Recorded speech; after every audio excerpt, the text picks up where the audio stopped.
Hello, welcome to Crypto Insights, where we teach you about crypto. My name is Thomas and I'm the host of this channel. In this video, I'm going to explain you how you can obtain property in Portugal with cryptocurrency, because Portugal hit the news again.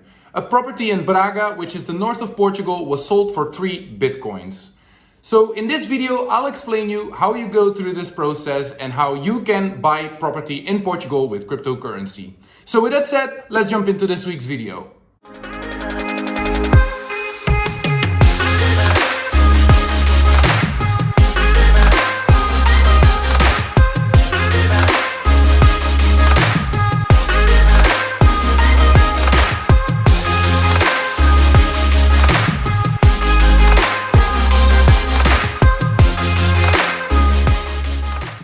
So I decided to write an article, just as with the other topics, because this topic was very badly illustrated on the internet and there were very little articles translated in English. So if you're curious in reading this article yourself, please go to my website and there is a link below in this video.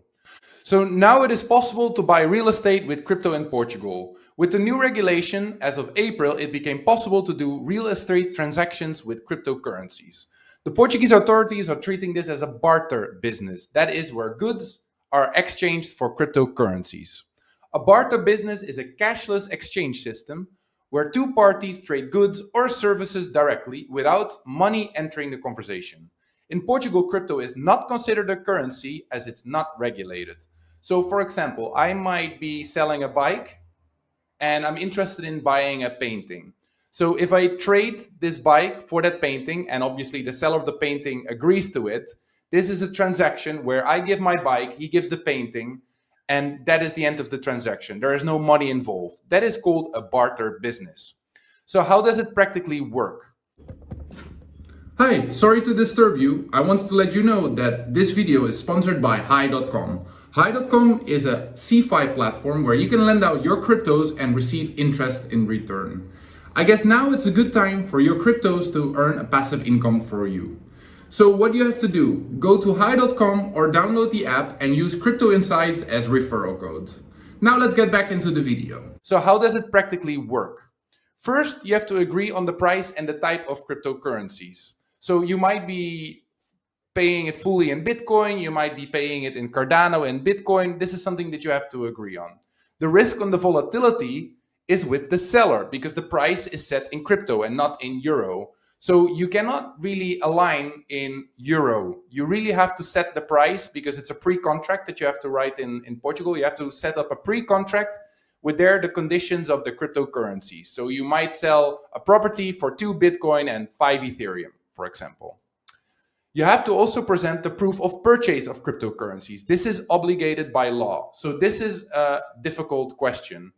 Because if you have your crypto obtained from a very long period ago, you have to show that you bought them at a certain moment, because that's important in order for the transaction to proceed. Then you have to exchange also the crypto wallets that are used for the transactions and owned by the buyer and the seller. So you have to say, I buy this property with Bitcoin and the Bitcoin will come from this wallet. And the seller will have to say, okay, the Bitcoin has to go to this wallet.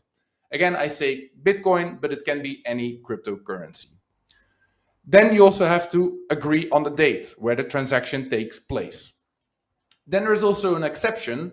When the value is 200,000 or higher, the transaction needs to be communicated with the financial authorities. In Portugal, that is the finanças.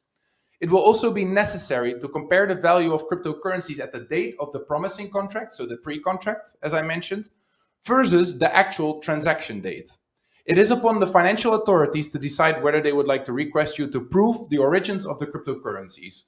So obviously, when the finances is informed, and they might have the request like, okay, so where do these cryptocurrencies come from? Like, how did you gain and obtain these cryptocurrencies?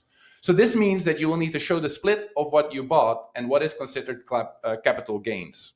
So again, I want to point out, it is very important that you have your administration of your cryptocurrencies in order before you want to use them for big transactions as real estate. So this is actually the whole article. When I know more, I will leave a comment below this video, but it's still a very new law, new process, and only a few only a few transactions took place this way. There's also websites where you can actually see where the apartments are for sale. So there's a 1-bedroom apartment for sale in Porto for 11 Bitcoin, 1-bedroom apartment in Porto, another one for 8 Bitcoin. There's a whole palace for sale in Sintra, which is a very nice area, for 253 Bitcoin. So there is a few. And there's also multiple websites where you can actually check out property that you can buy for cryptocurrency. So obviously, when you got your Bitcoin very cheap and you can still prove when you bought this Bitcoin, this is a good way to invest in a different asset class, which is real estate. So this is the end of this video. I hope you found it helpful. Please like and subscribe for new crypto news in Portugal, but also general crypto news. And I hope to see you next week. Bye.